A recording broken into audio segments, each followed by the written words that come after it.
आज का जो आपका टॉपिक है वो है postulates of quantum mechanics. First postulate हमारे पास क्या है? State of system in terms of wave function. हमारे पास जैसे कोई भी सिस्टम हुआ, उसमें जो हमारे पास वेव फंक्शन को डिस्क्राइब करता है। वेव फंक्शन किसका फंक्शन होता है? हमारे पास हमने ले लिया आर और टाइम। टाइम है जो हमारे पास वो इंडिपेंडेंट रहता है आपके पास state of the quantum mechanical system. और जो हमारे पास आर है वो हमारे पास पोजीशन कोऑर्डिनेट्स भी हो सकते हैं। वो इंडिपेंडेंट रहता है डिग्री ऑफ फ्रीडम। जैसे हम 3 डिग्री ऑफ फ्रीडम ले तो वो हम r x, r y, r z और टी की रिस्पेक्ट में कर सकते हैं। ठीक है। तो जो ये साई है वो हमारे पास उसके कुछ रूल्स होते हैं, कुछ उसके फंक्शंस होते हैं। एक होता है ये कंटिन्यूअस हो, सेकंड आपके पास ये सिंगल वैल्यू हो, थर्ड आपके पास ये फाइनाइट हो एक गिवन सिस्टम के अराउंड, जो वॉल्यूम एलिमेंट हो उसमें ये फाइनाइट हो। ठीक है।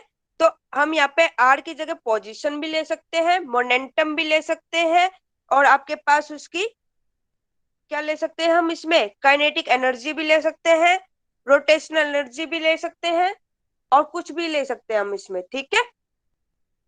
नेक्स्ट हमारे पास है पोस्टुलेट नंबर सेकेंड।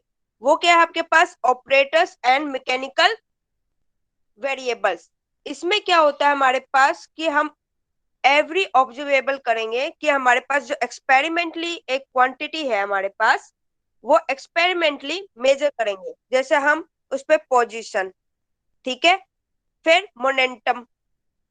जो पोजीशन होता है उसका आपके पास क्या होता है? जैसे एक्स से आपके पास पोजीशन, तो उसको मल्टीप्लाई आप एक्स से करवा दोगे। अगर वाई की डायरेक्शन में है तो उसको मल्टीप्लीकेशन किससे करवा दोगे? वाई से करवा दोगे। पी एक्स का क्या होता है आपके पास ऑपरेटर? एच अपॉन में 2 pi iota curl by curl x. और जो आइटा की वैल्यू होती है वो आती है √-1। अब आपने कल पढ़ा था कि आपके पास जो टोटल एनर्जी होती है वो किसके इक्वल होती है? Kinetic energy plus potential energy. अब काइनेटिक एनर्जी क्या होती है आपके पास? Half mv(x²). तो ये क्या हो जाएगी? px² बाय में 2m।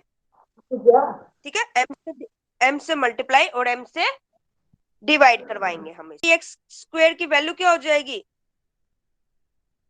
h² अपॉन में 4 पाई² माइनस का साइन कर्ल स्क्वायर बाय में कर्ल x² और इनटू डिवाइड बाय 2m। तो ये हो जाएगी हमारे पास वैल्यू माइनस का s² अपॉन में 8 पाई² कर्ल स्क्वायर बाय में कर्ल x²। ठीक है। ये तो थी काइनेटिक एनर्जी की वैल्यू। और अगर हमारे पास टोटल एनर्जी हो जाए तो पोटेंशियल एनर्जी की हो जाएगी +v। ठीक है। तो हमारे पास जो ये काइनेटिक एनर्जी है और प्लस पोटेंशियल एनर्जी है, इसमें हमारे पास हैमिल्टनियन ऑपरेटर की हेल्प से जो हमारे पास था H(psi)=E(psi). तो यहाँ से एनर्जी की जो वैल्यू आई हमारे पास वो किसके इक्वल हो जाती है? हैमिल्टनियन ऑपरेटर से। तो यहाँ से हम वैल्यू फाइंड आउट कर सकते हैं हर एक क्वांटिटी की जो एक्सपेरिमेंटली हम मेजर कर सकते हैं, कोरस्पॉन्ड एक लीनियर हार्मिशन ऑपरेटर, मैथमेटिकल ऑपरेटर से। ठीक है। थर्ड हमारे पास आता है आइजन वैल्यू। इसमें क्या होता है कि ए ऑपरेटर, उस पर हमने फंक्शन ऑपरेट किया इक्वल टू ए साई। जो ये ए है ये आइजन वैल्यू है, और जो साई है वो हमारे पास क्या? Eigen function. हमारे पास आइजन फंक्शन है वो रियल और कॉम्प्लेक्स, बट जो आइजन वैल्यू आएगी आपके पास वो हमेशा रियल आएगी। एग्जाम्पल के लिए देखिए कि हमने ए ऑपरेटर है वो ले लिया d² बाय में dx², और हमने फंक्शन ले लिया f, वो ले लिया साइन x। ठीक है। तो हम इस फॉर्मूले में पुट करवाएंगे तो हमारे पास ए ऑपरेटर क्या है? d² बाय में dx²। फंक्शन क्या लिया हमने, साइन एक्स। साइन एक्स का 2 बार डिफ्रेंशिएशन करवाना है, तो क्या हो जाएगा आपके पास, एक तो होगा साइन का कोस एक्स, और कोस एक्स का दोबारा से करवाओगे तो माइनस का साइन एक्स। जो यहाँ पे ये माइनस का 1 है और ये फंक्शन हो जाता है एफ हमारे पास, तो ये जो माइनस का 1 है ये क्या है हमारे पास, आइजन वैल्यू।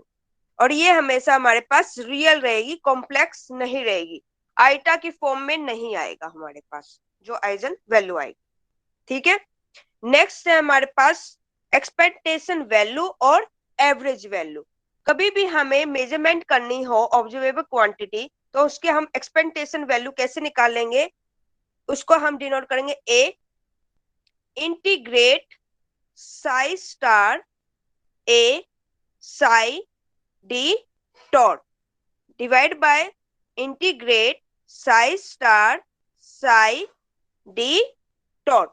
जो इंटीग्रेट का जो ये साइन है हमारे पास, ये क्या रिप्रेजेंट करता है कि हमारे पास जो कोऑर्डिनेट्स है उसके अराउंड की हमने वैल्यूज ले रखी है। ए क्या है यहाँ पे हमारे पास, ऑपरेटर है किसका, कोरस्पॉन्डिंग टू द जिसकी हम क्वांटिटी ऑब्जर्व कर रहे हैं। साई क्या है, वेव फंक्शन है हमारे पास, कोरस्पॉन्डिंग किससे, स्टेट ऑफ द सिस्टम, जिसके टाइम के हम कर रहे हैं, सिस्टम के अकॉर्डिंग हम कर रहे हैं at the time of measurement. अगर आपके पास ये नॉर्मलाइजेशन कंडीशन हो जाए तो आप क्या करोगे कि ये 1 हो जाएगा, तो हमारे पास जो एक्सपेक्टेशन वैल्यू आएगी, एवरेज वैल्यू, वो किसके इक्वल आएगी, integrate psi star a psi d dot के इक्वल आ जाएगी, क्योंकि ये हमारे पास 1 हो जाता है नॉर्मलाइजेशन वेव फंक्शन में। ठीक है, नेक्स्ट आता है derivation of Schrodinger wave equation on the basis of postulates of quantum mechanics. पहले हमारे पास कंसीडर करते हैं एक सिंगल पार्टिकल जिसका इलेक्ट्रॉन हमने लिया, उसका मास है m, वेलोसिटी वो v वेलोसिटी से मूव कर रहा है, तो टोटल एनर्जी किसके इक्वल होगी, kinetic energy plus potential energy. Kinetic energy क्या होती है, हाफ mv स्क्वायर, m से डिवाइड और m से मल्टीप्लाई करवाएंगे तो हमारे पास आ जाएगा p स्क्वायर बाय में 2m। p को रिप्रेजेंट करते हैं हम momentum electron, momentum of electron वो किसके अलोंग होगा, 3 एक्सिस के, x y और z एक्सिस। तो टर्न काइनेटिक एनर्जी किसके इक्वल हो जाएगी आपके पास, p x square plus p y square plus p z square by में 2m।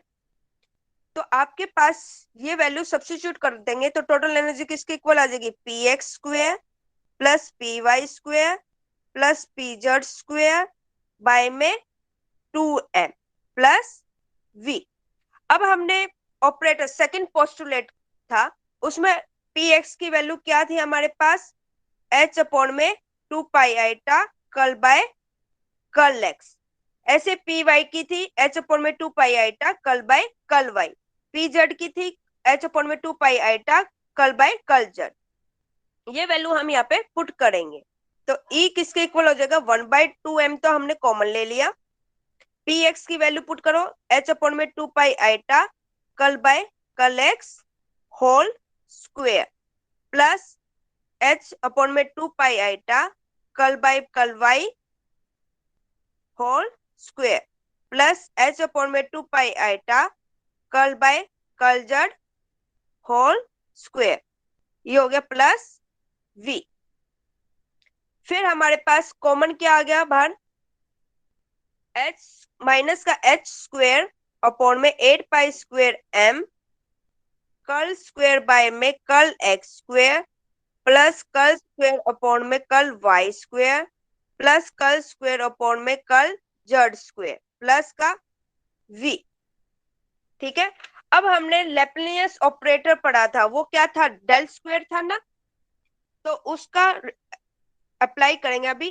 पर पोस्टुलेट, थर्ड पोस्टुलेट क्या कहता था, ए साई इक्वल टू ए साई। तो यहाँ पे हमने ऑपरेटर तो ले लिया, ए की जगह Hamiltonian operator h psi equal to e psi, तो आइजन वैल्यू क्या होगी, टोटल एनर्जी होगी। तो एच किसके इक्वल हो गया, यहाँ पे हमारे पास एनर्जी क्या थी, माइनस का एस स्क्वायर अपॉन में 8 pi square m curl square by में curl x square plus curl square upon में curl y square plus curl square upon में कर्ल जेड स्क्वायर प्लस का v।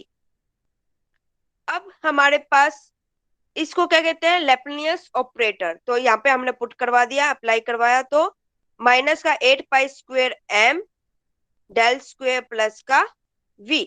ये डेल स्क्वायर क्या है, curl square by curl x square plus curl square by curl y square plus curl square by curl z square. ये laplacian operator है। अब जो h की वैल्यू आई है हमारे पास, इसको हम पुट करवा देंगे, जो इक्वेशन थी हमारे पास H psi equal to e Sai में। तो पुट करवाइए तो हमारे पास आ जाएगी माइनस का एस स्क्वेयर अपॉन में 8 pi square m del square plus का v साई माइनस का ई साई इक्वल्स टू 0। तो आपके पास इक्वेशन क्या आएगी, आपके पास del square psi plus 8 pi square m by में एस स्क्वेयर ई माइनस का v साई इक्वल्स टू 0। ठीक है, साई से हमने मल्टीप्लाई करवा दी है, तो हमारे पास ये वैल्यू आ जाएगी, del square psi plus 8 pi square m by में s square e minus v equals to psi equals to 0। ये आपके पास होती है श्रोडिंगर वेव इक्वेशन। ओके।